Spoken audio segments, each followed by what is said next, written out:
नमस्कार दोस्तों, हमारे चैनल वेद संसार में आपका स्वागत है। तो दोस्तों, आज हम आपको दिखाएंगे गंगा दशहरा का महत्व और उसकी विधि। हर साल ज्येष्ठ माह की शुक्ल पक्ष की दशमी वाले दिन गंगा दशहरा को बड़ी श्रद्धा के साथ मनाया जाता है। पुराणों के अनुसार गंगा दशहरे के दिन विशेषकर हर व्यक्ति को किसी भी पवित्र नदी पर जाकर जरूर से स्नान, ध्यान तथा दान करना चाहिए। कहते हैं कि ऐसा करने से वह अपने सभी पापों से मुक्त हो पाते हैं। वहीं अगर कोई व्यक्ति किसी कारण के चलते पवित्र नदी तक नहीं जा सकता है, तब वह अपने घर के पास ही किसी नदी में जाकर स्नान कर सकता है। गंगा दशहरा के दिन दान और स्नान क्यों जरूरी है? बता दें कि ज्येष्ठ शुक्ल पक्ष की दशमी को संवत्सर का मुख कहा गया है। यही कारण है कि इस दिन खास करके दान और स्नान का ही अत्यधिक महत्व होता है। जान ले कि ज्येष्ठ शुक्ल दशमी बुधवार के दिन हस्त नक्षत्र में मां गंगा खुद स्वर्ग से धरती पर आई थी। यही मान्यता है कि इस पवित्र नदी में स्नान करने से कोई भी 10 प्रकार के पाप नष्ट हो जाते हैं। गंगा दशहरे के दिन कैसे पा सकते हैं पापों से मुक्ति? कहते हैं कि जब भगीरथी की तपस्या के बाद जब गंगा माता धरती पर आई थी, तो उस दिन ज्येष्ठ शुक्ल पक्ष की दशमी थी। गंगा माता के धरती पर अवतरण के दिन को ही गंगा दशहरे के नाम से पूजा जाने लगा।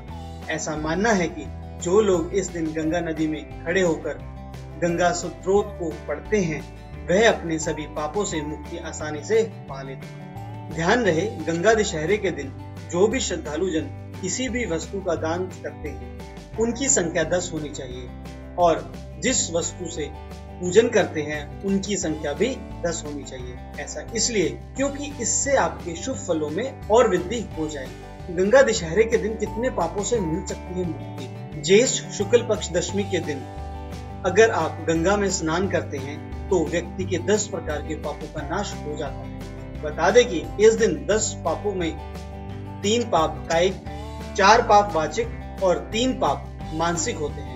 आप शायद हैरान रह गए यह जानकर, लेकिन यह सत्य है कि इन सभी से व्यक्ति को मुक्ति मिल सकती है। गंगा दशहरे की क्या है पूजा विधि? तो आइए जानते हैं। विशेषकर इस दिन पवित्र नदी गंगा में नहाया जाता है।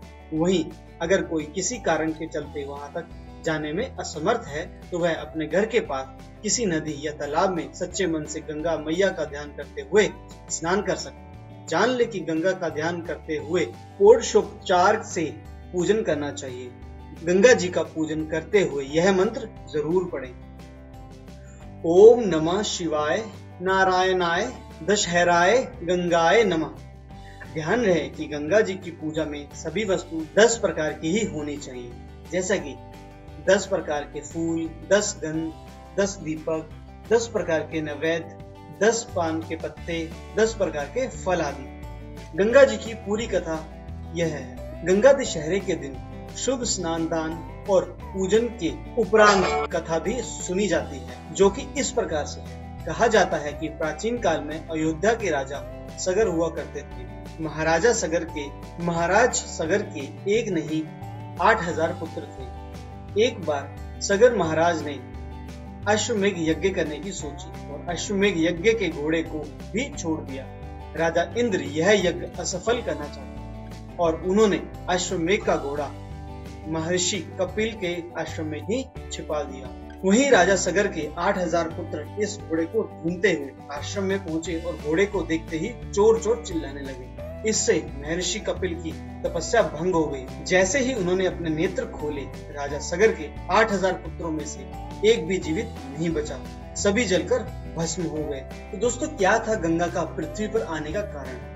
दरअसल राजा सगर, उनके बाद अंशुमान और फिर महाराज दिलीप, तीनों ने मृतात्माओं की मुक्ति के लिए घोर तपस्या की ताकि वह गंगा को धरती पर ला सके, किंतु उनके हाथ असफलता ही लगी और उन लोगों ने अपने प्राण त्याग दिए। गंगा को धरती पर लाने का असल कारण यह था कि पृथ्वी का सारा जल अगस्त्य ऋषि पी गए थे और पूर्वजों की शांति और तर्पण के लिए कोई नदी नहीं बची थी। फिर क्या, महाराज दिलीप के पुत्र भगीरथ हुए। उन्होंने गंगा को धरती पर लाने के लिए घोर तपस्या की और एक दिन वह आ ही गया जब ब्रह्मा जी उनकी तपस्या से खुश होकर प्रकट हो गए और भगीरथ को वर मांगने के लिए कहा। तब भगीरथ ने गंगा जी को अपने साथ धरती पर ले जाने की बात कही, जिससे वह अपने 60,000 पूर्वजों की मुक्ति कर सके। ब्रह्मा जी ने कहा, मैं गंगा को तुम्हारे साथ भेज तो दूंगा, लेकिन उसके अति तीव्र वेग को सहन कैसे करेंगे? इसके लिए तुम्हें भगवान शिव की शरण लेनी चाहिए, वही तुम्हारी मदद कर सकते हैं। गंगा को धरती पर लाने के लिए भगीरथ पहुंचे भगवान शिव के पास। तो जानिए क्या हुआ आगे।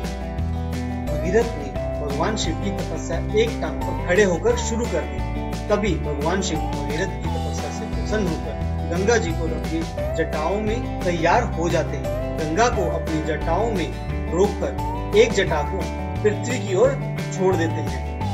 इस प्रकार से गंगा के पानी से भगीरथ अपने पूर्वजों की मुक्ति दिलाने में सफल हो जाते हैं। तो दोस्तों, जैसा कि हमने इस वीडियो में आपको गंगा दशहरे के बारे में, उसका महत्व और उसकी पूजा की विधि और कथा के बारे में आपको बताया, तो उम्मीद करते हैं आप भी गंगा दशहरे के दिन गंगा मैया के साथ स्नान करके उनकी पूजा विधिवत तरीके से करके अपने पापों से मुक्ति पाएंगे और एक सुखी जीवन व्यतीत करेंगे। तो आशा करते हैं आपको हमारा ये वीडियो पसंद आया, तो इसे लाइक, कमेंट और शेयर जरूर कीजिएगा और हमारे साथ बने रहने के लिए हमारे चैनल को सब्सक्राइब कीजिए, क्योंकि हम आगे भी आपको ऐसे ही रहस्यमय और रोमांचक वीडियो दिखाते रहेंगे जो आपके लिए लाभप्रद हो सकते हैं।